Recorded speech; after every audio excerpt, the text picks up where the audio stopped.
Hello everyone, welcome to my honest and quick review of the Azeron Cyborg 2 gaming controller.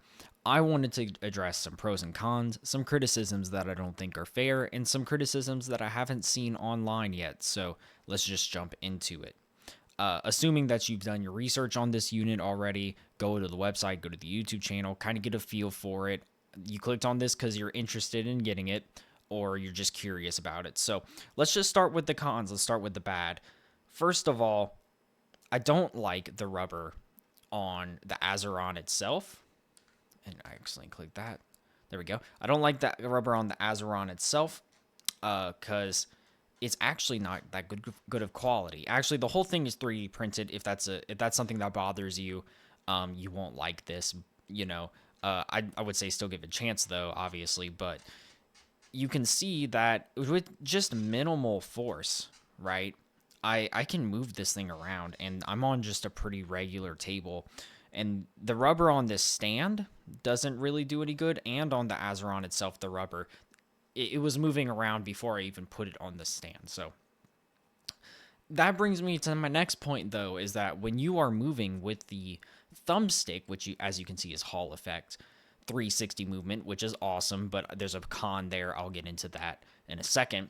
But back to the pressure problem is that when I'm moving and I click this stick in, you can see that if I'm really like gaming, right? I'm locked in, I might move and then push and this thing slides around. And I know that's something that can be easily solved with grip tape or some kind of rubber pad, but even if you got this thing to stop sliding, if you push this in, you are basically, right, if I put my hands here, if you're like using a controller, usually when you stick click a controller, you actually kind of instinctually squeeze, and you may not notice that, you may say you don't, but it is kind of a natural habit to kind of squeeze the controller to push down on the stick.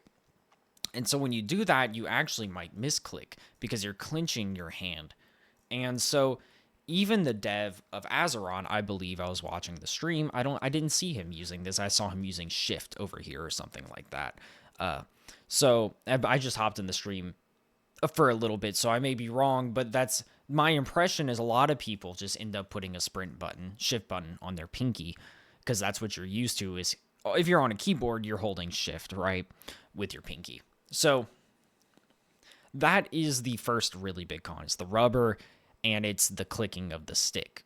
Because of the rubber and because of just the layout of the controller, it doesn't really bind itself to pushing in the stick. So I would say leave that unbound. My second big con, really, is this little D-pad right here. Okay, so if you thought you were going to use this D-pad for 8-directional movement, you were wrong, because it is only 4-directional. You cannot actually use both of the directions at the same time. As you can see, no matter how much I try, I can only go up or I can only go right. So if you're trying to play like Don't Starve Together or some other top-down game or some game that you want to use the D-pad on, this is not a D-pad. This is kind of like a 4-directional stick. I guess would be good for menu surfing or something along the lines of that, but not for actual gaming. You would use the joystick for that right here. So, and my last con, really, this is my only, there's 3, but this is my last one right here, is about the joystick again. And it is about more so the programming. So, and what I mean by that is that if I really wanted this 360 movement at like a controller, you can set it to Xbox movement. Right now you see it says keyboard joystick. But if I set it to Xbox, which is the only setting, and there is analog setting too, but Xbox, if I go to 360 movement, when I'm using my 360 movement, and then I hit, let's say, shift or space, right, it's going to switch back and forth between controller and keyboard. And I was playing like Arc, and that was actually kind of bugging the menus, because I would switch to controller when I'm doing this with my thumbstick, and it would actually take away my cursor. It would take away my mouse, which is a bad thing when you're trying to collect items and stuff. And so the alternative, okay, I can hear it in the comments, the alternative is you would bind everything to a controller. So yes, of course, yes, you could do that.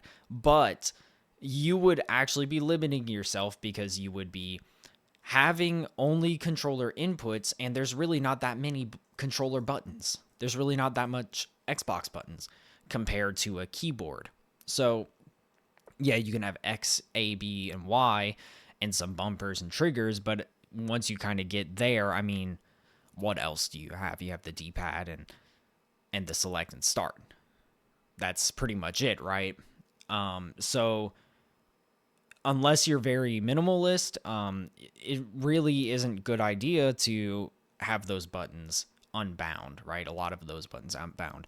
Unless, again, you are programming per game, right?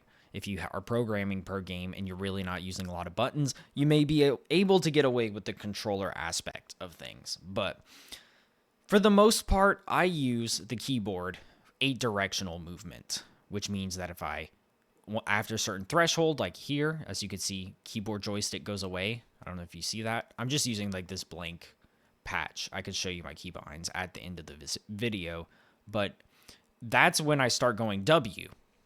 So I can go here or, here. It really doesn't matter. I'm not going to be able to move small amounts if I'm using keyboard. And once I go here, that would be W and A. This would be A. This would be A and S. So it's 8 point. Okay. Cool. So 6 minutes in, that's all the negatives. Okay. That's all the negatives I could come up with. Really, the real negatives. Now, I want to talk about some of the criticisms that aren't really fair because they're just user error. Okay. Those were real criticisms, right? Real misleading criticism, like marketing criticisms, like saying that you could Xbox 360 movement it, but really a lot of games don't support it, right? You didn't think about that. So that's just a little marketing thing, and I'm not hating on them because it does have the functionality. But anyways, not to ramble, but let's just get into some of the criticisms that aren't fair. So first of all, Linus Tech Tips, I watched their video on this, and I think they're very wrong in a lot of ways because, first of all, they said that you cannot strafe with this, and that's completely false because if you don't use the thumbstick, you can W, A, S, and D. See that? I'm using W, A, S, and D right here. So if I want to strafe, I can literally strafe, and actually probably way faster than a mechanical keyboard because these are mouse triggers, okay?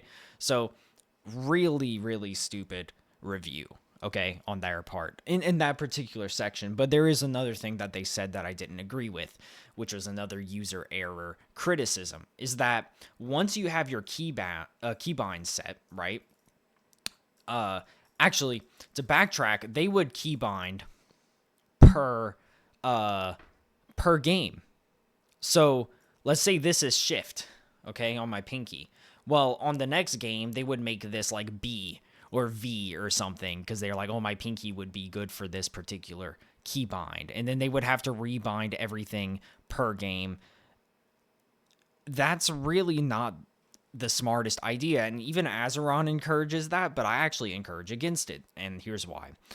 Because you need to get used to the controls that make sense for you, and they all need to be similar.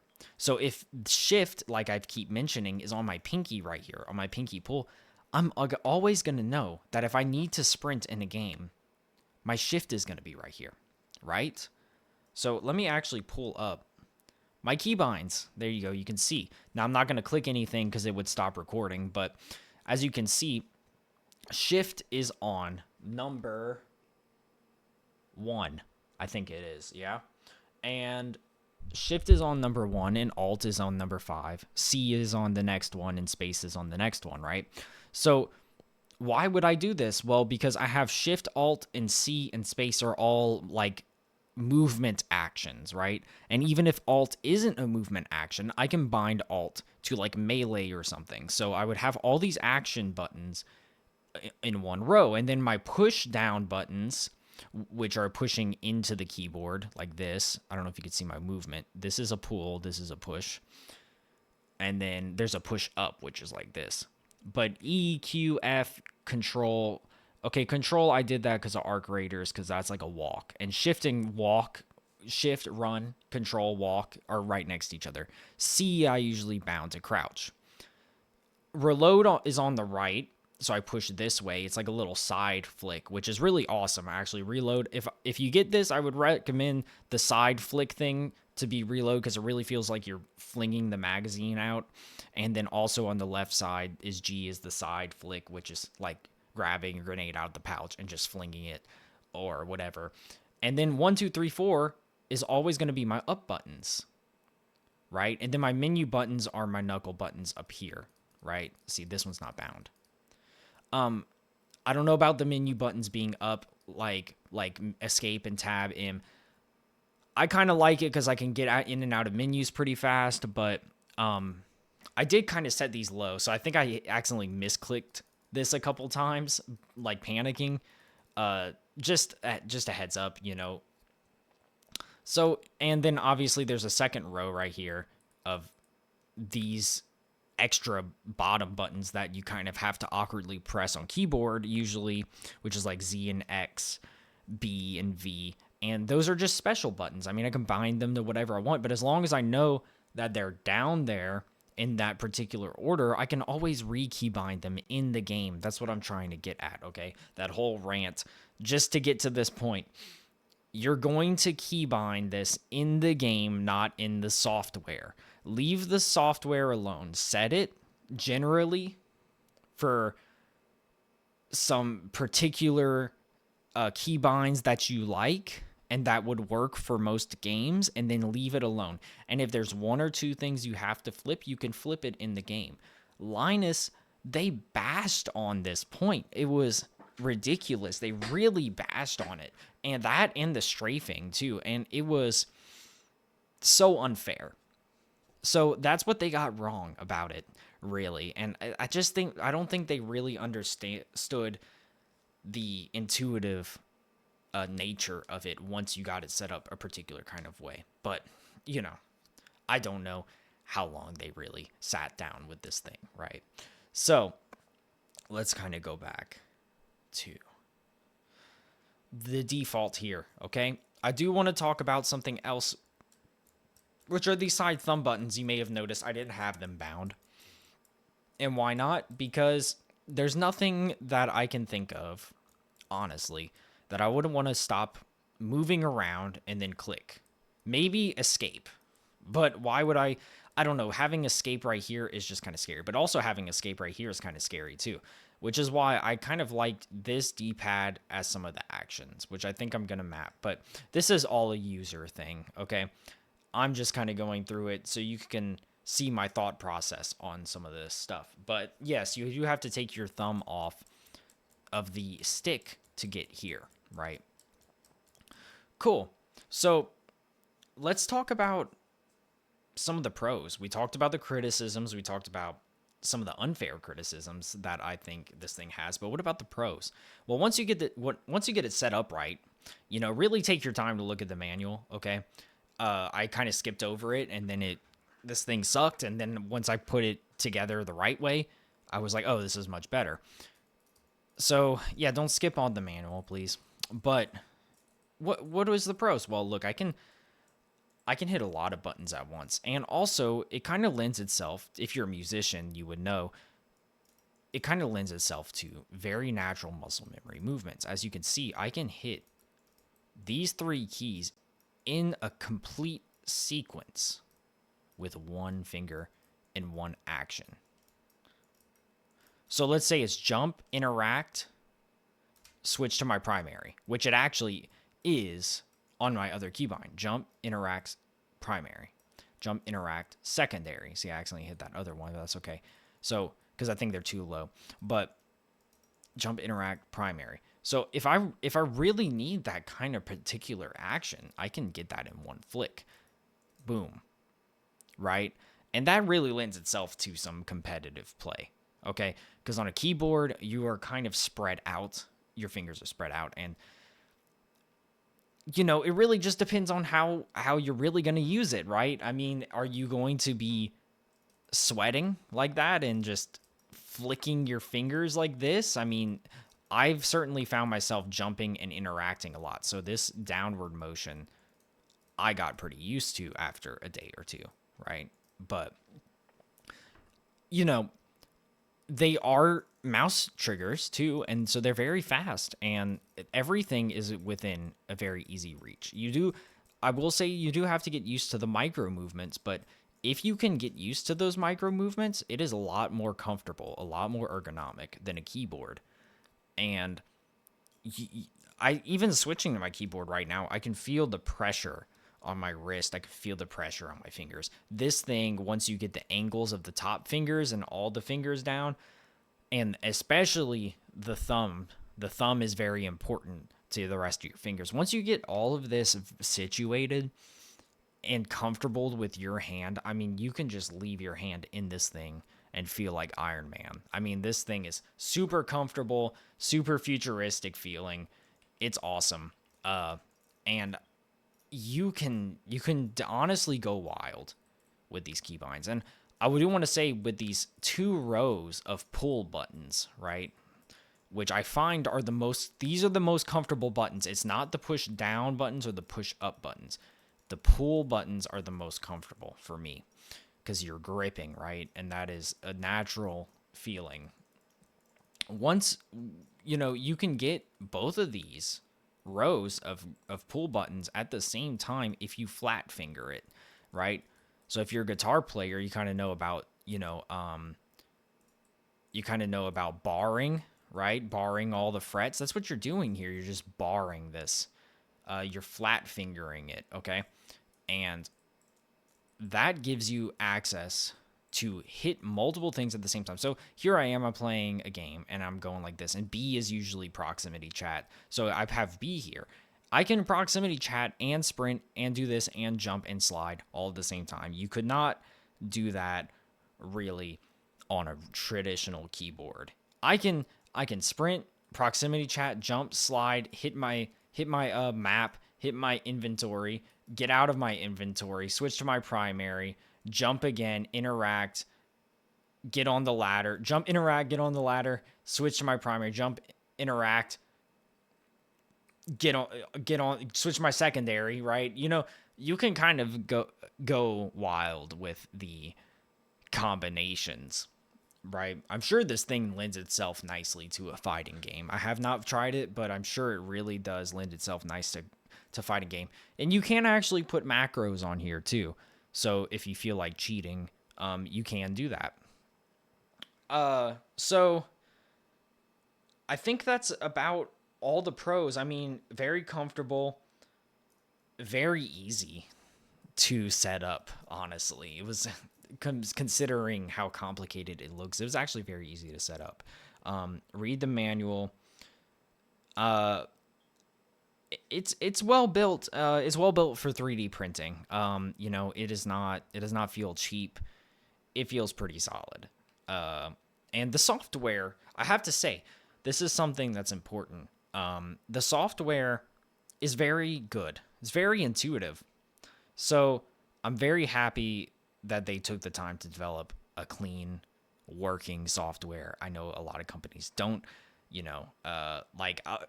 what is it? The Asus ROG. Okay.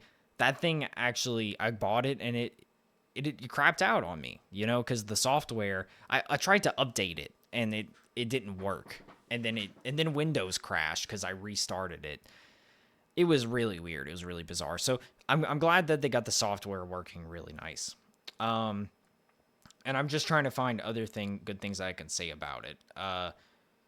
Very easy to attach to the stand. Okay, I was kind of worried about that, but it's magnetic and it kind of fits in the holes. Like, there's these holes that they put in it, so you just kind of slap it on. And So there's no screwing involved. It does come with like this screw key to like tighten the sides right here. But besides that, not hard to set up at all. I guess overall impressions. Easy to get into, and I'm a person who plays with both controller and mouse and keyboard, so I have had experience with both. I don't know how it feels for someone who goes from controller into this thing, but I had no issues with it. I find it more intuitive than a keyboard. I really like it. I would recommend it. It is a little pricey. Okay, I have to give some take there. It's a little pricey for what it is. But they are really the only company doing it that does it this well. So, when you're dominating a market, you're obviously going to push up the price like that.